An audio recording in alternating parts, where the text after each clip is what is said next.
Hey guys, what's up? Welcome back to another watch review. In today's video we are going to have a look at the full metal burgundy red square G-shock that was released earlier this year. It's probably one of the best looking metal G-shocks out there in my opinion, and it's a shame that it's been stopped from production, but more on that later. In this video I will also show you the rose gold version of this watch, which I actually bought myself, while the red one is a loan piece from relojeriaesparza.com, so make sure you stay with me until the end of this video.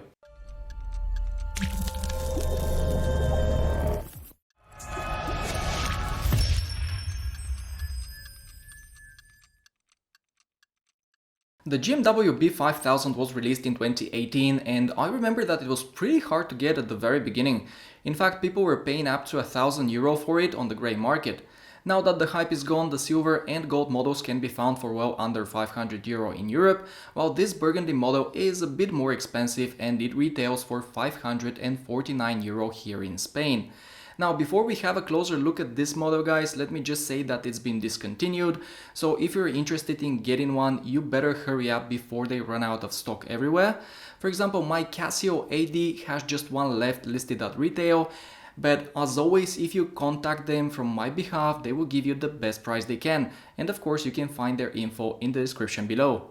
Alright, let's talk about the watch itself. Long story short, the watch is gorgeous, guys, and I absolutely love the burgundy red color. In fact, I don't think I've ever seen a watch with a red DLC plating. Besides the color, there is nothing new compared to the other stainless steel models. Design, functionality, everything remains unchanged, which is a good thing. When it comes to the dimensions and specifications of the watch, I appreciate the fact that it's not made out of titanium, as I like to feel the weight of a watch on my wrist. Sized for my 17 centimeters or 6.7 inch wrist, this one comes at 154 grams, and unlike most other G-shock watches, the dimensions are very wearable. The case diameter is 43 mm at its widest point, the thickness is exactly 13 mm, while the lug-to-lug is 50 mm, but then you get these end links of the bracelet which are fixed, they are non-articulated, and that may cause some wearability problems to people with smaller wrists than mine.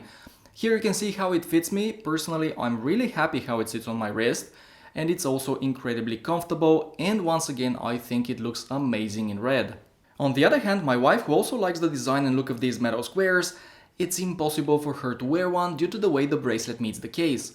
You can see here that on her tiny 13 cm wrist, the rose gold model looks, well, quite silly, which is really sad because other than that, these watches don't have any other major negatives. Then the finishing on the case and the bracelet is very nicely machined. Just look at that vertical brushing on the bezel.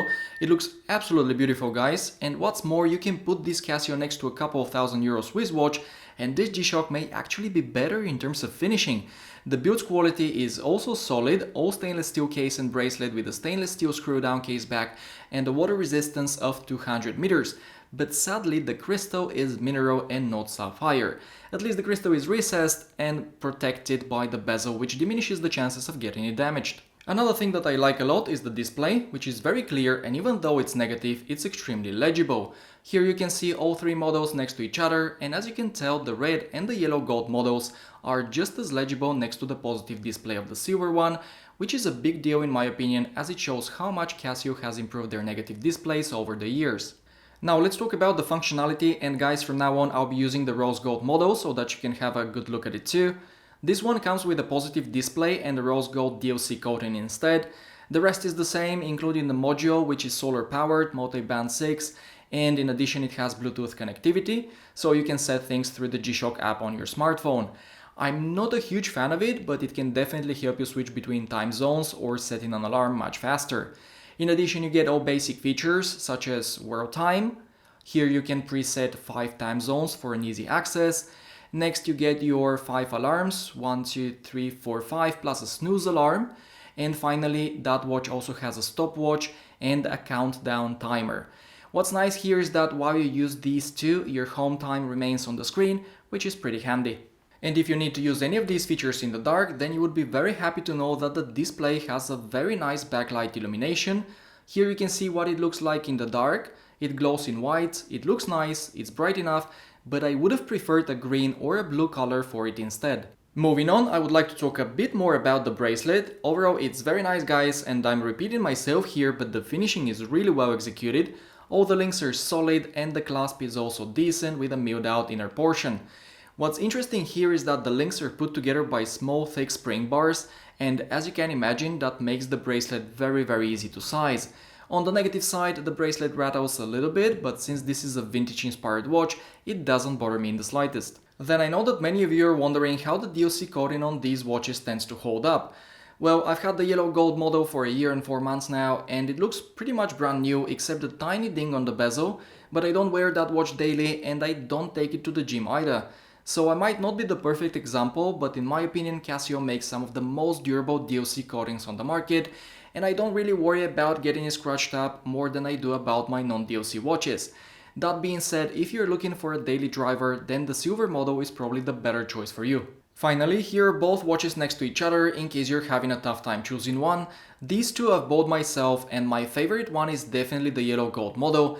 It has a lot of wrist presence, it gets a lot of attention from non-watch people, and there is just something about this dark yellow gold tone that combined with the negative display looks really appealing to me. The rose gold model is also nice, I like it, but not as much. Its color is very subtle, but it looks more pink than it does on Casio's website, so it's a bit more feminine and not as versatile.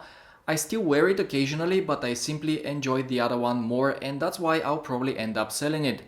For that reason, I would say that if you're after this exact model, you go to see it in person first, because the real color is difficult to capture in pictures and videos. All that being said, I would like to hear your opinion, guys. In this video we've seen 4 full metal square G-shocks, so tell me whether you already own one and which one do you like best. Leave your comment in the comments below.